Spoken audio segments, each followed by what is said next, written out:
live on Instagram. Okay, now I'm live also on YouTube, LinkedIn, and Twitter. So, hello everybody. As always, I'm Paolo Santanicca. I'm the founder of PodcAds. PodcAds is a podcast in which I usually interview the maximum experts of Facebook ads, Meta ads, digital marketing in general, but today I will be for the second time alone because I would like to dive deeper into a topic that I really care about, which is creating ads that resonate to your audience and that can dive deeper really to the psychology and the mind of your customers. So before everyone before everything, I would like to thank you everyone for supporting me. We are at the fifth episode of podcasts. For the second time, I'm also live on Instagram. You will see this live, which will be recorded and saved in my profile. So, with that being said, let's dive deeper into what do I mean by psychology-based creatives. Psychology-based creatives are those creatives who are able to move your audience to uh, create an emotion on your audience based on how you communicate or what you show in your ads, be it a photo, a video, a copy, a text in Google Ads, be it an entire video screen on TikTok, so without the copy. So the psychology cannot be applied just on images, statics, videos, but also on the copy. And in every format, in every advertising medium that you are using, you can leverage on psychology. And that's really important because once you understand the mechanisms behind our brain, the reasons why we buy, the reasons why people buy in general, you basically can run any ad on any advertising platform, be it online or offline. So with that being said, what is like my definition of running ads who are like psychology based? By psychology based, I mean that that creative is taught to real reply and answer a specific need, be it conscious or unconscious, but we will see that most of the times is unconscious, about a specific problem or a specific situation that they are facing, a specific pain point, a specific desire or desired outcome. And with those ads, you are able to dive deeper into the mind of your customers. How do we know if an ad is psychology based? We should always take into account that we are always reaching a very high amount of people when we run basically any ad with a decent budget. So what works the most doesn't mean that it works for the majority of the people you see. Remember that in the best cases you have like a 5% conversion rate from the people who clicked on your ads and then who made a purchase in your website. So consider that at least 95% of people who watch to your ads maybe don't even care about your ads. And actually, even the 5% of the people in the best cases that make purchase after seeing your ads, they didn't care about your ad anyway, but maybe you are able to like move a specific emotion and a specific psychology bias or psychology barrier that they have with psychology based creatives. How do I create and how could you create a psychology based creative? First of all, it's very important to start with the research. The research is a fundamental step in the creation of your ads. Without research, you can't even know what is going into the life of your customers. So you don't understand who are your customers. what they are facing right now, what do they want, and how that product or service that you are promoting can solve their problems. And this is really important. Knowing your customers is the very, very first touch point, is the very, very first thing that you need to figure out to run effective campaigns and effective psychology based ads. What do you do once you know what people are doing and what people think about your product or your market or the problem that you're solving? You need to start to dive deeper. So, for example, if you read my ebook, which is Less Clicks More Sales, the same of this cap, you know what is my entire research process, and I recommend you to see that. If you didn't have that ebook yet, it's totally free, and you can message me on Instagram saying research, and I will send it to you for free. But with that being said, you can do both this step of the research with or without ChatGPT. So with ChatGPT, basically you can simply ask to the AI, please tell me what are like the pain points that my target audience has, or for example, please tell me what are the desired outcomes that my audience aims to, or tell me what are the psychology emotions that I can move with my ads, knowing my product and knowing my target audience. So that can be very, very easy, and that is really well explained in my other ebook that I made with Christian Zanotti, which is ChatGPT for Meta Ads. If you want it, you can text me on Instagram, ChatGPT, and I will send it to you completely for free. And about the research made manually, which it, I'm not saying that researching manually is better or worse, but maybe it can train you to understand what are all the mechanisms that go through when people have to decide what and if to buy your product or service. So what I usually do is I look at the reviews. The reviews are basically the best thing that you can watch when you are like making a research or understanding what kind of creatives to run. Basically because you just need to understand what people think to create psychology based ads, and what is the best place to make people to understand what people are saying, seeing, actually reading what people are saying. This is the best way to understand what is going through during their customer journey. So for example, by seeing to the reviews of your own website, you can actually see why people buy that product. So for example, I was having a problem with my audio system in my house and I bought these headphones. That can be a reason, and so you understand that it is a need for that kind of person to have like an audio system always working in his house. Or for example, I wanted be to be shown. I wanted to have leave a good impression in my with my colleagues at work. So I bought this pen. So your pen may be not selling a pen, which is a great phrase from the Wolf of Wall Street, but actually it works because you are not selling a pen. You are selling maybe the style and the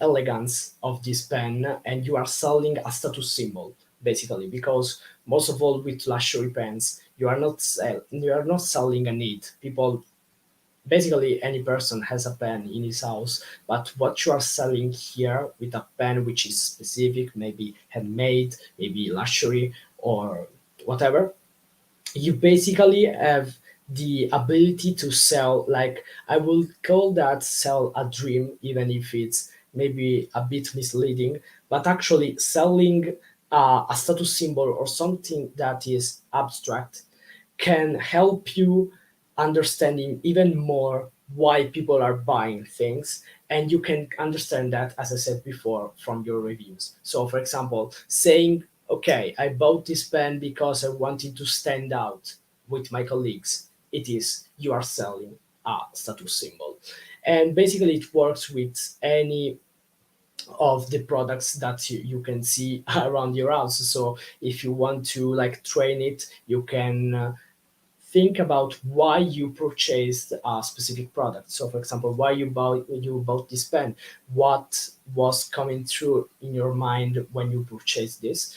And basically you can also understand that not only on the reviews on your website, but of course on the reviews on the websites of your competitors. So why people are purchasing from your competitor, why people are seeking for that product instead of other products. Maybe you can understand from the reviews that this pen was maybe used by an authority, by an influencer. So you can understand that people in that case, what comes into their mind is that they want to be as the people that they esteem, the people that they like to see and they take inspiration from. So for example, I bought this pen because I don't know, Dwayne Johnson bought this, and I want to be like be Dwayne Johnson. So in that case, what burns is that you can actually dive even deeper about why Dwayne Johnson, why that specific celebrity is inspiring people and how it is inspiring people. And this, as you can see, I opened so many opportunities and so many choices in which you can to understand the psychology of your customers. And we just saw that from two sources, which is the reviews of your website, of your own website, and the reviews of the websites of your competitors. The same thing can be applied, of course, in the reviews on Amazon, which is basically watching at your competitors' websites. And what you can also do is a second step, which is searching on YouTube. YouTube is very um, underestimated because YouTube is the place where people most of the times are telling about their experiences, about their purchases, about what they bought and how they are experiencing with a specific product, service, or travel or whatever. It is taught to inspire and also to educate. So you can find a lot of different videos talking about reviews, honest reviews, and experiences with specific products or travels, as I said, and many other things. A nice trick that I would recommend you is to check, for example, let's suppose this pen. So, for example, why not to buy the Parker pen?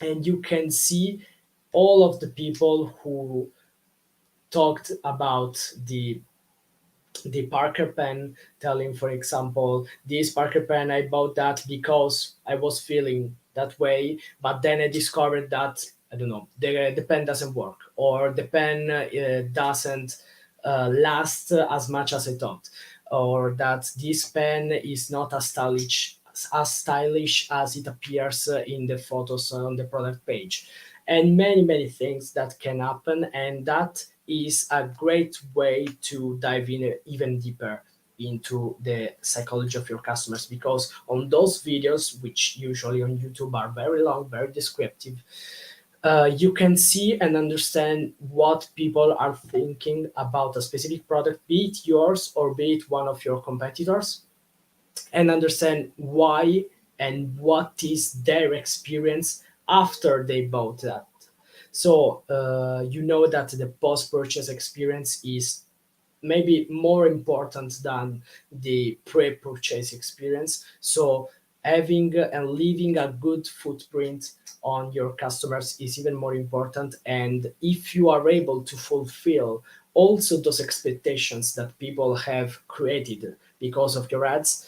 You basically won everything because people will talk about you, people will make video reviews, will make written reviews on your website, people will refer you to a friend. So this is and this remains very, very, very important. And also because of course you can reach it from YouTube and understand and ask, okay, what is like, why shouldn't I buy this pen, why shouldn't I purchase from that specific brand, what are the best alternatives for this brand, for this pen. um, and basically what you can do on the opposite side is why to buy this pen, or for example my experience with Parker pen, my experience with these headphones, comparing multiple headphones, what are the best choices. So you can basically study every thing that is in detail written and explained on YouTube videos or on blogs also. And here we come to five basically sources in which you can uh, that you can consult in order to create psychology based ads. So for example, the reviews on your website, the reviews on the your competitors website, including Amazon, and also YouTube videos, why should I buy, or what is my experience with that specific product. Also YouTube videos by telling why shouldn't I buy this product. And also the fifth one, which is blogs.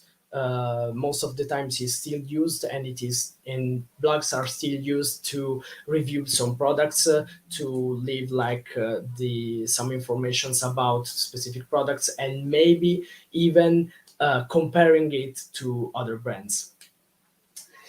Thank you in the meantime for all the people who are watching. You are so much. I'm sorry that I didn't make an Italian live at the end, but thank you very much. Sorry, a small pause to say hi to everyone. Okay. Okay.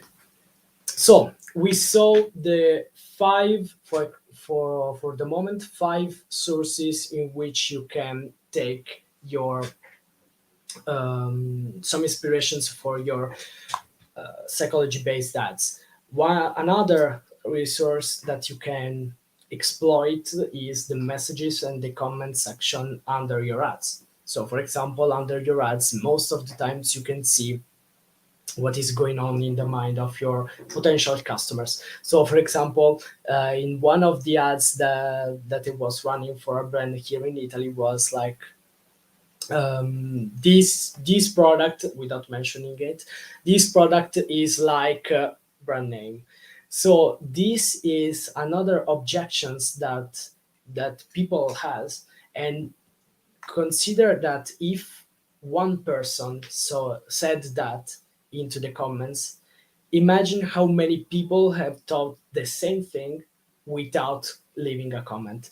So that is really a gold mine. Your comment section is really a gold mine to understand what is going on in the mind of people. So understanding what are their objections in order to solve them in the next ads by saying that before. So, for example, this product is like X that you see in a comment can be solved, of course, by replying and answering under those ads in order to like show to people that you are present, that you always reply to objections, that you have some explanations about how why your product is better and why your customer service is better, and reassure all the other people who will come through your ads, and think that you may not be the best case for them, you may not have a good customer customer support,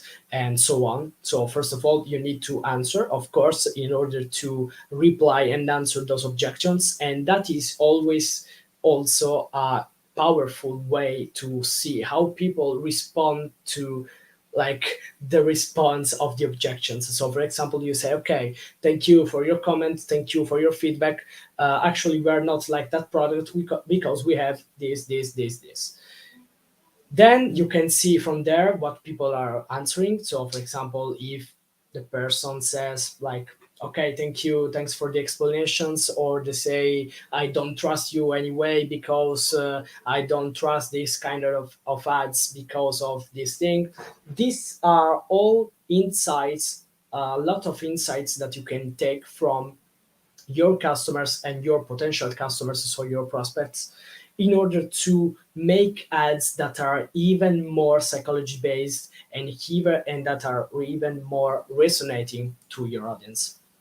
So by seeing the comment section, for example, taking into as example this person that made this objection and showed you this objection that they have, you may create an ad which is like, what is the difference between us and these products? So for example, our product is secure, is guaranteed, has been studied by scientists and so on. Other products are those products being studied by scientists? Do they have guarantees? Do they have like these natural components, these natural ingredients to make that and make sure that that is like biologically based, or like that is recyclable, and many other things that you can actually express in this ad, which is us versus them, which is a classic one. Or you can say, for example, we are different because X. Of course, I wouldn't recommend you to start or even to mention any of your ads with the word we, I, us, me, and so on. But the sense must be that. The sense must be that your product is different, your service is different some um, because of some elements, be it conscious or unconscious. So, be it because you are using natural ingredients, or be it because you can satisfy the problems that customers have since 5 years. This can be like unconscious competitive advantage that can also let people reassure that can reassure some people in order to make a purchase on you and trust you from the beginning. Taking always as example the comment of before. So I don't trust you because you are similar to that product. You can make another ad which is, for example, a founder ad. The founder ads are those ads that are made by the founder or the representative of the founder, in which he says how that product is produced, how that product is made, how that product has been like reviewed by scientists. It has maybe some security steps before making it. It has been tested several times before making it to before selling it online, and many other things that you can watch to make your ads even more precise and to make your ads even more appealing and resonating to your audience. So what you need to aim with your ads is to claim and to resonate to your audience. For example, some days ago I saw an ad by a backpack company, which was selling classy backpacks for who travels for work mostly. And what I noticed is that I saw a lot of images which were inserted in a carousel ad. In this carousel ad, I saw something that really caught my eyes, which is understanding and highlighting the best things that people look at when they have to purchase that kind of products. I am a great target for backpacks, classy backpacks, and working backpacks, because I often travel for work. But what I really saw is that I saw how that laptop was fitting into that backpack. How easy was to fit that laptop in the backpack. How those like backpacks were fitting also with the outfit, with a classy outfit, which can be the usual outfit that I have. Because, for example, I usually have um, a classy, let's call it classy outfit, and that was really resonating to me because I imagined that I was one of the models which was shown in the ad, and I was like putting myself in their shoes and imagine.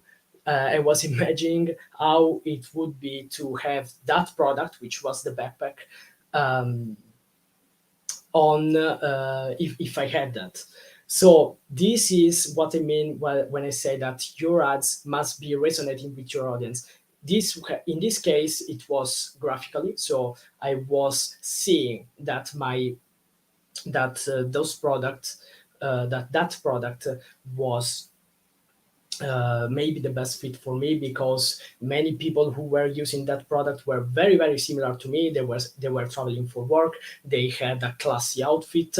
They had the need to fit the laptop in without so much effort, and many can be the reasons and the ways that you can resonate to your audience. It can be, for example, by text, so with the copy, in the copy, be it on your image, on your video, or on the primary text of your Facebook ads or Google ads, be it. You can resonate to your audience, for example, saying, writing a specific event that is very familiar to your audience, that is very familiar with what they already heard during their lives or during the past days, or that have experienced it at least once. What do I mean by this? Let's suppose that you are promoting a school, an online school that teaches digital marketing. And let's suppose that you are targeting to a very non-aware person, so to a target which is not very aware about the digital space, about all the jobs that are in the digital marketing world. One thing that you can say in your copy that can resonate to your audience is uh, like, do you think, do people around you think that working on laptop is not possible? This is something in which people at least stop for a second and at least understand that maybe that thing that is promoted, that product or service, may be the best fit for them, because that target may be the ideal one, may be the target who in his life have heard at least once someone who says, you are always on laptop, you are always on your computer, you are not working. And saying in the copy that, do people around you think that your that staying at laptop is not a work, that working by computer is not possible? Of course, that is really, how do we say that, polarizing. So this is just an example, but it is a great case in which you can literally understand how to resonate to your audience, and that is what I mean with resonating. Resonating is making, explaining, showing things or situations that are very familiar to the at least daily life of your target audience. So, for example, if you are promoting like a chair, a gaming chair like this, you may show someone who is like we in this way while playing, which is something that is really common and really resonates to the audience of gamers, for example, or remote workers. This is how you resonate to your audience, and how you can basically trigger the psychology of your customers and be aware that and be conscious that your customers may at least stop to your ads and think, okay, this is a familiar situation.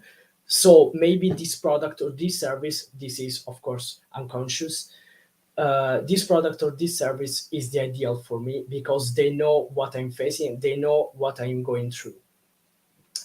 This is one of the some of the insights that I wanted to give you to show you how to create psychology based ads. As you can see, the psychology based ads are only based on internal and deeper needs that your audience has, because remember, people don't buy always for a need. So for example, of course food is a need, so you can sell food by just saying, are you hungry? And that's okay. But with most of all, with non-necessary products or services, you may be able to sell them and these products or these services by really understanding and studying the psychology of your customers. And that is something that I really recommend you to do that, to do constantly, to do that periodically, to study at least once per week the audience of the people that you are targeting, of the ads that you already made. So the research doesn't stop when you launch your ads. The research is continuous. The research must be done every week at least, if you are running ads, but it must be done very, very deeply, most of all for the first days of launching your ads and before launching your ads. So I hope I gave you enough examples and enough advices to understand and know how to run psychology based ads. As always, I really thank all the people who watched me and watched this live even for a few seconds. I hope that this has been useful. If you need any advice, if you need any explanations about what I said and about some real case examples of resonating audiences, resonating communications, resonating copies, resonating creatives, psychology based creatives, and so on, just text me on Instagram, on Twitter, on LinkedIn, on YouTube, and I will try to answer anyone. As always, this was the fifth episode of PodcAds, the podcast about Facebook ads and digital marketing, in which I talk or I interview the maximum experts of Facebook ads and digital marketing in general in the world. And I hope to really have provided you enough information. And as always, thank you, and we'll see you in the next episode. Bye.